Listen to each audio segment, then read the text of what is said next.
Hi all. I told myself I was not going to over-engineer this, but in true Victor fashion, here we are. Before you get too invested in this video, it is primarily geared towards the diaspora holding Kenyan passport. If you are a dual citizen, you may want to look at the US passport process, because I feel that it may offer the path of least resistance at this point. However, if you just want to take in my ruggedly handsome good looks and my silky smooth, almost very white voice, you're more than welcome.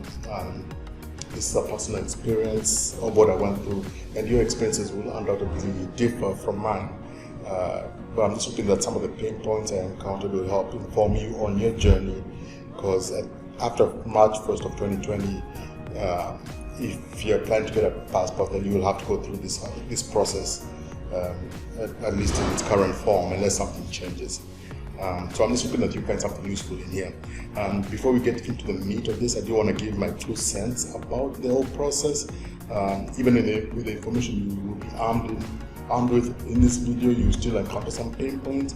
In my own opinion, what smoothed out the friction from this process was the staff at the Kenyan Embassy. They found them, I was surprised, and pleasantly surprised at how courteous and friendly, accommodating and engaging and professional they were. In a word, they were excellent.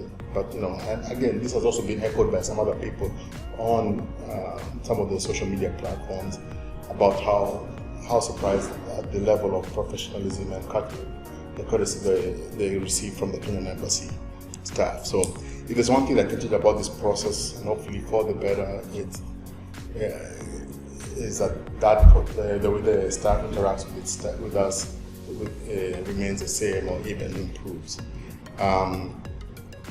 However, that being said, I feel that this process is broken, right? And the reason why I say that is that I don't feel that it avails itself to everybody in the diaspora. Now I fully understand why this process is necessary, right? The embassy staff, they let me know that whether it was certain people or certain communities have taken advantage of the lack of security in the current iteration of the Kenyan passport, which has then necessitated a change, and I fully subscribe to that. But just look at the financial burden. If you're not from the DC area or the immediate and surrounding areas, having to go to DC, that financial burden will price people right out of this process, right? Now, my plane ticket was about $250 without taxes, but it's not bad with four there. Now, that's $1,000, and that does not even include room and board and feeding them, so it adds up pretty quick. And I did meet some people from Worcester, Worcester. I think Worcester is a condiment, but there was somewhere in Maryland, Francois, and this buddy Joe, some lovely chaps, right? They're driven about 6 hours from their location, and now in my opinion that's doable, right?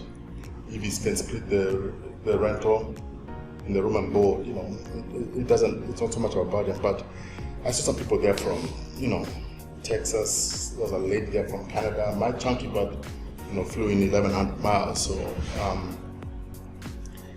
there had been and it actually had been a rumor that the process or the money that we put aside to have a 12 slots where this service is brought closer to some of the high density diaspora areas, and but in speaking to the staff at the DC, at the embassy location, they stated that in no uncertain terms that is not happening. So you can kiss that wet dream goodbye. They say that the service is only being provided at the DC location, and actually the website echoes that same sentiment. So,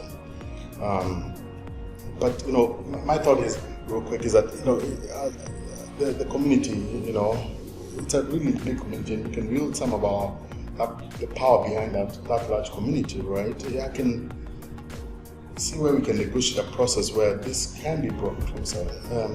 Look, logistics is not my forte, but I understand there's personnel and equipment to be moved. A fingerprint scanner, camera, and some computers.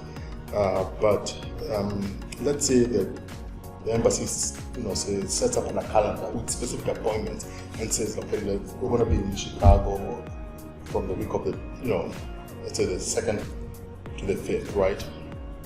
And then there's a fee, okay, above the cost of the passport, let's say $50 that you have to pay to lock in this appointment, and it's non-refundable. And the reason why I say it's non-refundable, if you African time it, you lose your spot, the walk-ins who are waiting there, who cannot get an appointment, can pay the fee right away, they can get the service, it moves on. We're not waiting for anybody, right? This is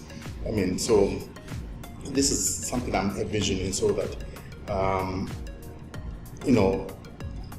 the people, that family of four I mentioned before, now you're going from $1,000 in plane tickets, to $200 for that fee, and you're saving yourself $800. I understand, it's really fanciful and there are a lot of moving parts, but there's smart people out there, much smarter than myself, who can actually probably negotiate this, find a way of how we can get this closer to the people. The embassy can recoup with some of its costs, and people can save some money. So I believe there's a way that this can be done. Anyway, that was my spiel. I want to cover some of the stuff that I went through, some of the areas you might run into, some headaches, and some areas of improvement from my own opinion over the specific aspects of the process. So, and hopefully this will help you avoid some of the mistakes, some of the friction, and let's get into it.